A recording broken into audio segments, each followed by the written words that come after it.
What's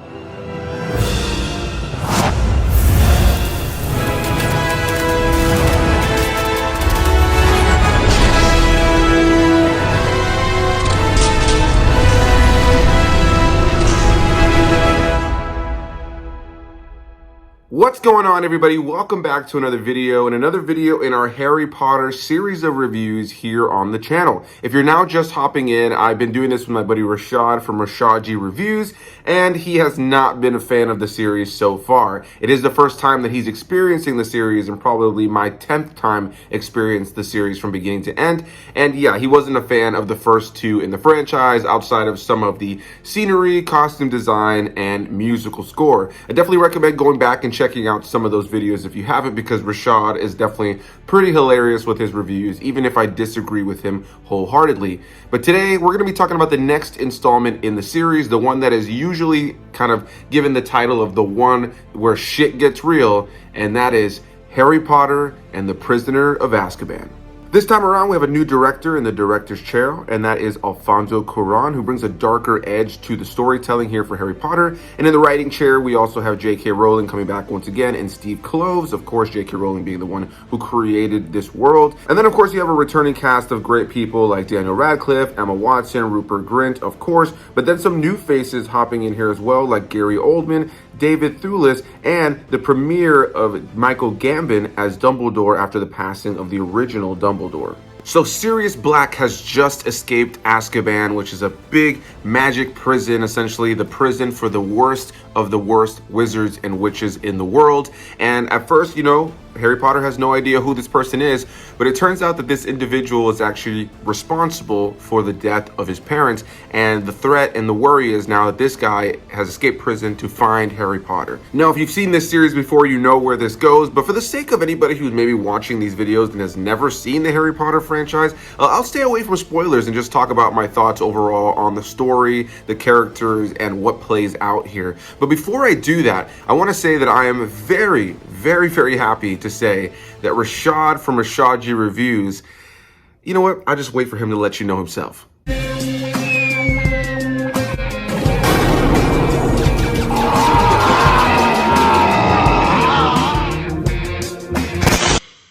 look at here. Perez, I love our collabs, but man, after watching that first Harry Potter movie, I said, man, what the hell have I got myself into?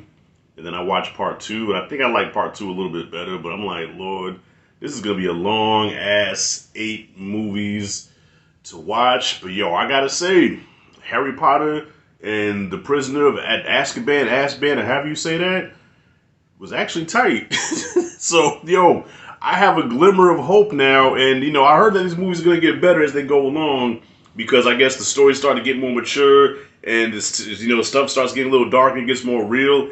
And even though this movie's not so much dark per se, I mean, there were some dark elements to it, but to me, just the tone just felt a lot better. It felt more mature. The kid's a little older now. They're I think in their second year of school, and this movie it works for me this time. It works. The tone was better. The storytelling was better. The scale, this movie had like a big ass. Like, it almost felt like I was watching, even though I watched it on my wall and projector, it felt like IMAX almost, man. Like, just the depth of field and just the details and shit, the crispness of the fucking shots and everything. It worked for me. I was kind of like, damn, I'm okay. I think I'm into this now. Just everything about this movie it worked better for me. It was easier to follow. And even the whole thing with the Dementors, the little ghost things, was actually kind of creepy. So you got these flying ghosts, you got werewolves, you have fucking people living in pictures, moving and shit. So this movie had a lot going for itself, and my favorite personal character, not Harry Potter, not the rest of those little bastards, but that horse bird looking thing. I forgot what it was called. But I have a sensitivity to animals anyway, so I instantly connected with it. Even though your boy said you have to show respect or else he will rip you apart. So as Harry's getting closer to it, I'm looking to hey man, just be cool, bow, don't make any sudden movements. But I love that thing, man. So I'm pretty sure you're getting into spoilers here. I almost turned the movie off when they, I guess, executed it or whatever, because of that little bitch ass kid who was faking the injury, who shouldn't even walked up to that thing to begin with, and the pops was like, oh, you must be terminated, and they fucking executed him, which thank God they reversed the shit. But I almost turned it off. So I said, man, look at here. I had a flashback of Game of Thrones where they killed the dragon, and I'm like, I can't stand seeing shit like that. But yeah, this movie to me just this worked a lot better, and now I'm more enthusiastic about checking out the other ones. And I love the ending of it, how how everything kind of fucked up, and Harry and your girl had to go back, and they had to do like the little time thing where they went back 3 hours to fix everything. I thought that was brilliant. Like, that was kind of put me in the mind of Tarantino when he did that scene in Jackie Brown where he showed the same scene but from different perspectives.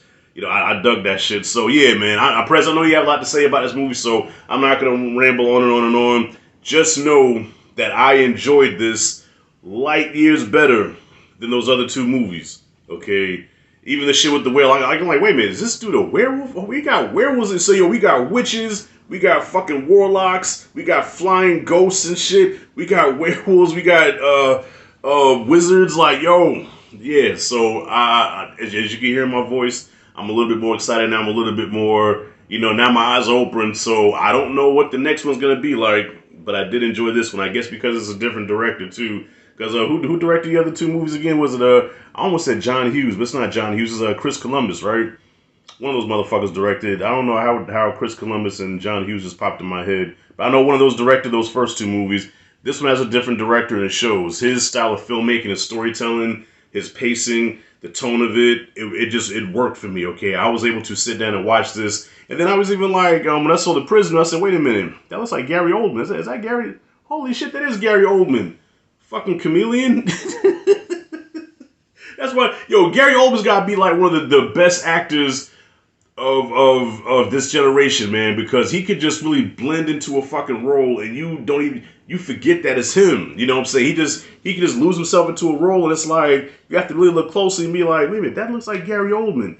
So yeah, dope ass job in this movie. Really enjoyed it. I can actually see myself watching this one again. I could probably skip those other two and just watch this one and go forward from there. So almost feels like this is part one, and then we go from there. Almost, I don't want to count those other two. I know what you're going to say, Perez. Well, Rashad, you can't say that because the other two are part of canon, and I don't want to hear that shit. Fuck it. To me, this is part one because I enjoyed this. So anyway, I give this a B+. B+ is what I got for Harry Potter and the Prisoner of Azkaban. And I hope the next one don't start with him and his family, or his surrogate family or adopted family, whoever that is, because what's the point of that?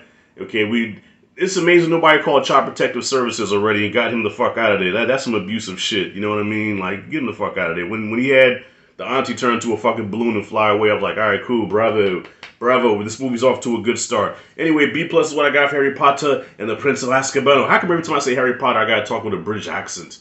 Harry Potter. It just sounds proper coming out like that. Anyways, Perez, the floor is yours. Thank you for inviting me. On to the next one.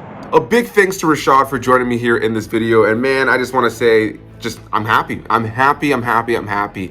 If you saw my other reviews, I just kept saying that I hoped that the further we got into the series, that Rashad would enjoy the series, because I knew that as the characters age and the story matures, that it probably would be something that would be up his alley, because he likes fantasy and action and cool things like that. But I guess I can understand in hindsight now how the first two films were maybe a little bit too goofy for Rashad. But I'm happy to see that you enjoyed this film a lot more. I think that this is the one where things start to get real. I don't know that I would necessarily get rid of those other two films, as you mentioned, Rashad. But yeah, I'm really happy with the fact that you were a fan of this one. And hopefully moving forward, you'll be on board for the sequels as we lead up to the big finale with the Deathly Hallows films. As usual, the link to my guest is always going to be down below in the description box. Go give him some love, let him know I sent you. But for now, let's get into my thoughts on this movie.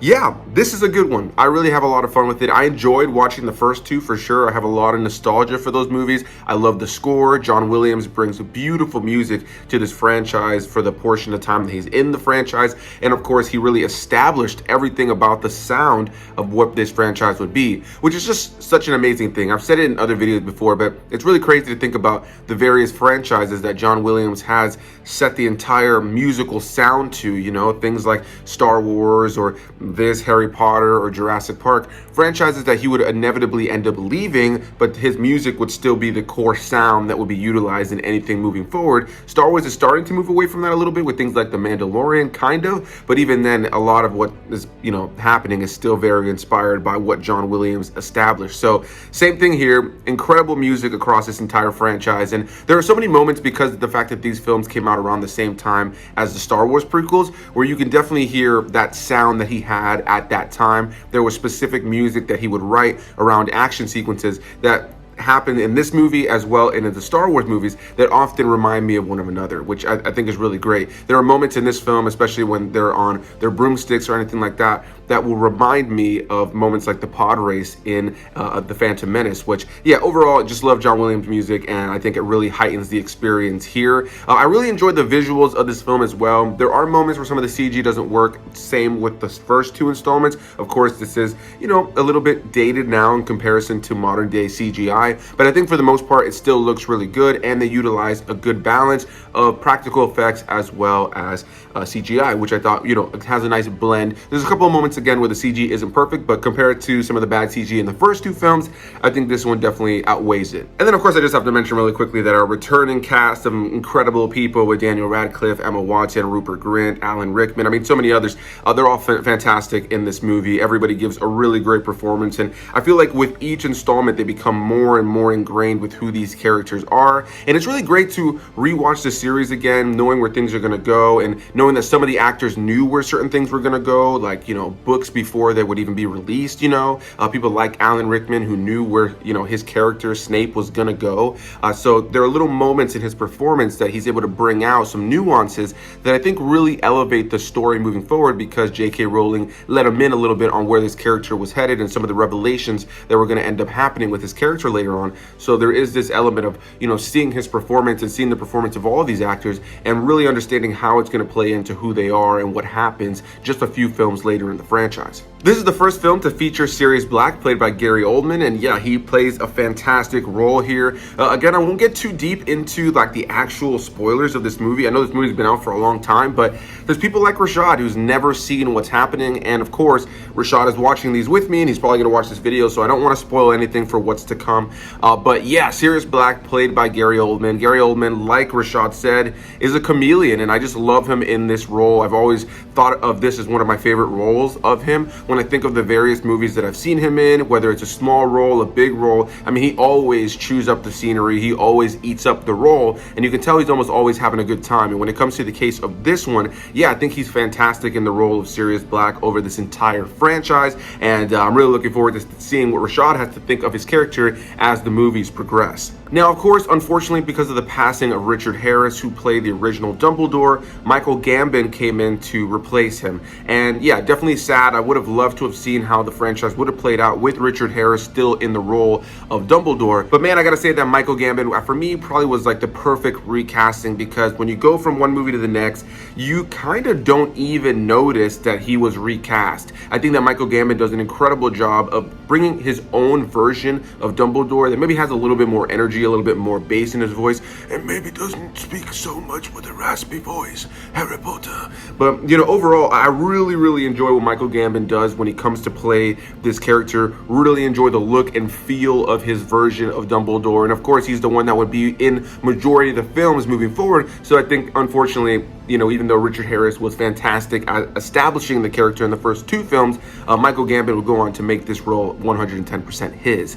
So I think he's great in this movie. Really thoroughly enjoyed him in this movie. Had a lot of fun watching his performance. And there's that moment that I knew this is Michael Gambon, but about like 10 or 15 minutes into his screen time, I looked at my fiance and I'm just like, we already know the recasting happened here, but it's just really well done. Like, you're watching it and you don't really even think about the fact that there was a recasting done. Professor Lupin, played by David Thewlis, is definitely one that you definitely have to talk about in this movie. Definitely a great performance here. I really love the look and the feel of the character, and of course the big reveal with him being a werewolf at the end of the film I think is pretty awesome. I guess that's a spoiler, but that's definitely one of the coolest parts of the movie, and I feel like they tease it pretty easily throughout the course of the movie for you to see it coming. But yeah, really enjoy the whole character dynamic there, and yeah, there's so much about these characters and their backstories that is really well played out here, because you have all these characters that are new and some of the old ones, and our characters have learned information in the previous films and are now moving forward into this film.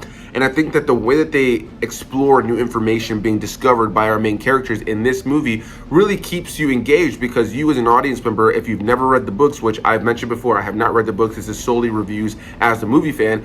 Yeah, when you watch these movies, if you don't know where things are going, if you don't know how things are going to tie in, if you don't know how the little moments a couple movies ago were setting up something that would happen movies later, then yeah, it's really, really great because they keep you engaged. And I think that moving away from the more kid-friendly vibe that Chris Columbus brought to those first two films really allows for this film to lean heavier into some of those darker themes and some of those more traumatic themes that Harry Potter and the various characters in this universe have had to deal with. And I think a lot of what works about this film visually, the transitions from scene to scene, and the overall feel of the movie really has to go to Michael Sarrazin. Of course, Alfonso Cuarón giving fantastic direction, but the cinematographer for this film, Michael Sarrazin, I think he gives a really great visual style to this film. The way that the camera moves in this movie and transitions from scene to scene seamlessly, especially when you look at how simplistic some of the cinematography was in the first two films, I think really heightens this movie. It makes this film have its own stylistic approach to the way that it's, exploring this universe,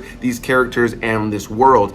This is the same cinematographer who's did things like Rambo 3, as well as the new Planet of the Apes trilogy. And yeah, overall, I think we know he's a fantastic cinematographer. And I think the combination of him and Alfonso Cuarón in this film really allowed for them to just explore this world in a wacky and fun way, allowing some of the camera angles and transitions from scene to scene to feel very unique to this iteration of Harry Potter. If I had to give any criticisms, I would say that there are definitely a couple of moments where I thought to myself, some of these characters who are some of the main characters don't really feel like they have a whole lot to do. I feel like Harry Potter was definitely the main one given some stuff to do. At times it maybe felt like Ron didn't have a whole lot to do, or some of the other kids were just kind of there at times. But overall, that's just kind of a minor nitpick. Outside of that, there's a couple of moments where CGI doesn't work, and there's a couple of moments that are maybe a little bit slow, but that's just me kind of like, reaching for some sort of thing to nitpick. Overall, I really, really thoroughly enjoyed this film, going back and revisiting it. And I would say the cheesiest thing for me that didn't work 100% watching this movie was the very, very end of the movie, where we have Harry kind of like fly towards the screen and it kind of freeze frames on his face with his mouth open. I totally forgot that's how the movie rolls into the credits.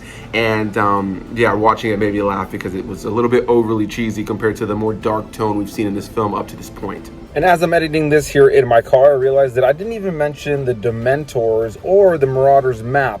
And I just want to talk on those really quickly. I will say the Marauders Map is a really cool thing, and it's obviously iconic in this franchise.